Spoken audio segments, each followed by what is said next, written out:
আচ্ছা, আমার মতো তোমাদের কার কার এরকম অদ্ভুত অদ্ভুত ইচ্ছে হয় বলো তো? আমার তো ভীষণই অদ্ভুত অদ্ভুত ইচ্ছে হয়। মানে যখন তখন কী সব যে ইচ্ছে আমি নিজেও জানি না।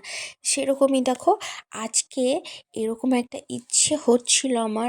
রাত বাজে তখন 10:30। তো আমার ইচ্ছে হচ্ছে এখন একটু সিঙ্গারা খাওয়ার। তো এই 10:30টার সময় সিঙ্গারাটা কোথায় পায়?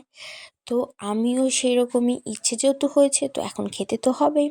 তো তার জন্য কি করলাম, বরকে পাঠিয়ে দিলাম সিঙ্গারা নিয়ে আসার জন্য রাত্রিবেলায় বাইরে। তো অবশ্যই এখন আমাদের এখানে একটা পুজো চলছে, তো বারোয়ারিতলা শীতলা রক্ষা পুজো হচ্ছে।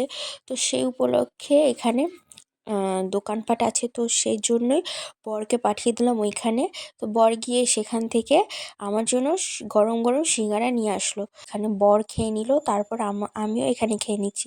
আর সিঙ্গারাটা না খেতে খুব ভালো ছিল। আর সিঙ্গারার সাথে যে টকটা দেওয়া হয় সেই টকটা ছিল না, তার সাথে সস দিয়েছিল। বাট আমি সস দিয়ে সিঙ্গারা অতটা ভালো খাই না। যেই চাটনিটা দেয় চাটনিটা দিয়ে খুব ভালো লাগে সিঙ্গারা খেতে। তোমাদের কার কার আমার মতো এরকম সিঙ্গারা খেতে ভালো লাগে, বা আমার মতো এরকম অদ্ভুত অদ্ভুত ইচ্ছে যখন তখন হয়, অবশ্যই কমেন্টে কিন্তু জানিও। টাটা।